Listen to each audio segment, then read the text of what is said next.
So in 2007, I took refuge as a Buddhist, and as a baby Buddhist, out of the blue, this very strong aspiration to ordain just came up. I just had this very strong wish without really understanding anything about monastic life, and I think I had met one Buddhist monastic. But this aspiration was just there. So one day, some of the people in the Dharma study group that I was in said, "Hey, there's this temporary ordination. Do you want to come?" And of course, I was like, yes, absolutely. I had no real connection with the teacher leading the retreat. I had no clue who was in the group. I just thought, oh, temporary ordination, a chance to experience this, and jumped in head first. So a bit tricky. Yeah, but thankfully, I had very good Dharma friends, and it turned out that the retreat was really quite remarkable. It was led by a Malaysian monk named Bante Mahinda.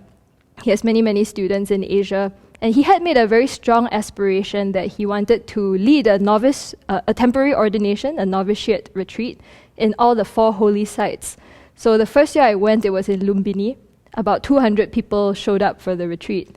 The men took novice ordination, so they all wore the Theravada monk's robes. The women, we took the 8 Anagarika precepts, and we wore white robes, the Upasika robes in the Theravada tradition. So there was something like, every morning we would walk for half an hour to get to the Lumbini garden, and it was this long line of people in robes walking. So it really felt like, wow, we're back in the Buddha's time.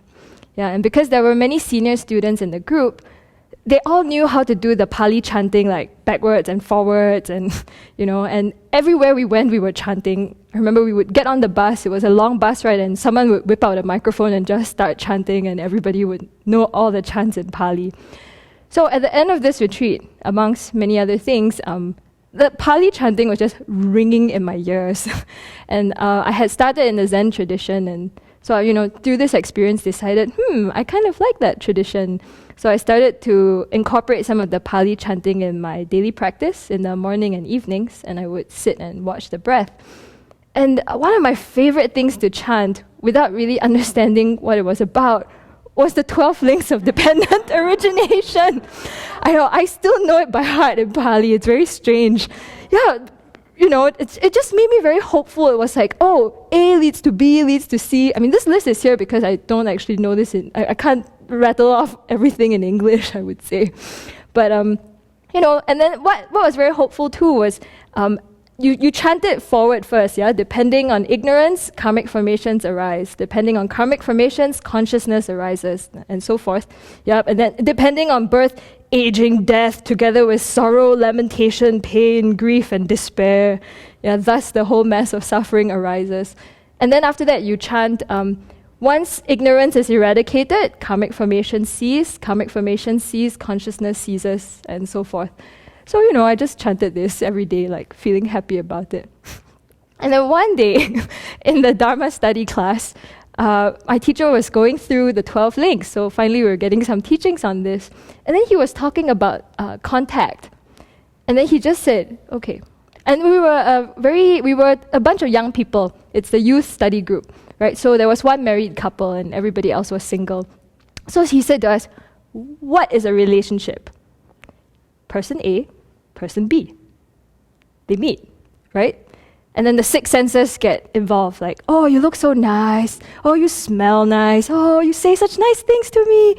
Right? Then there's contact, and then pleasant feeling arises. Hey, let's meet again.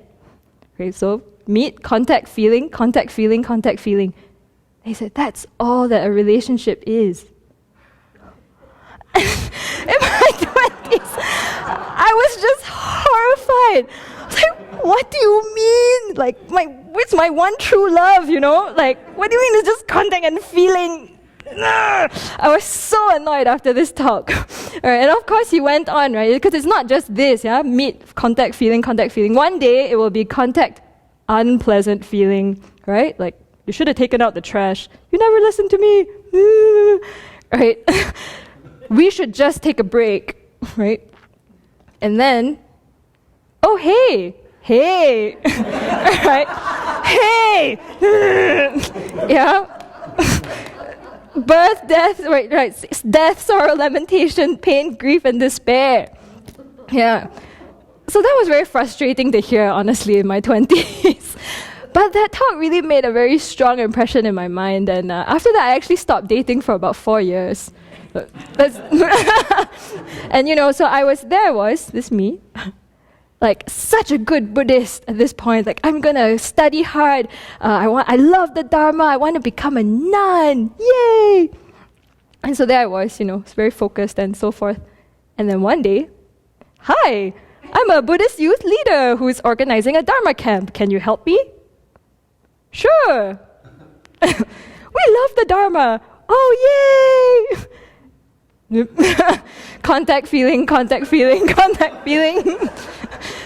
And then about 1 year later, I don't know, maybe the Buddha was right. We're all contaminated phenomena in the nature of suffering. I'm going to become a nun. So,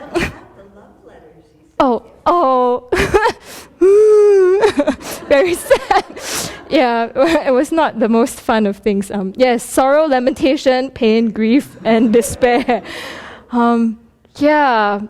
So reflecting on all this, it just made me think of what a long and difficult journey it was to even start to understand some of these 12 links.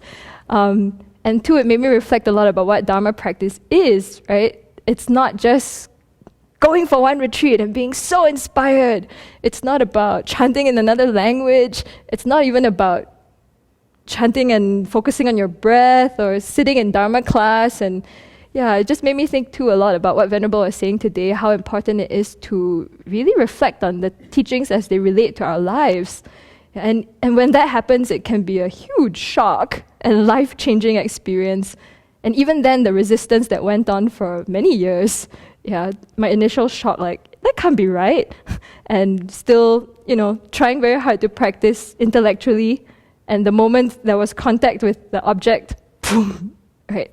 All this just happens again and again. So, may we all strive hard to...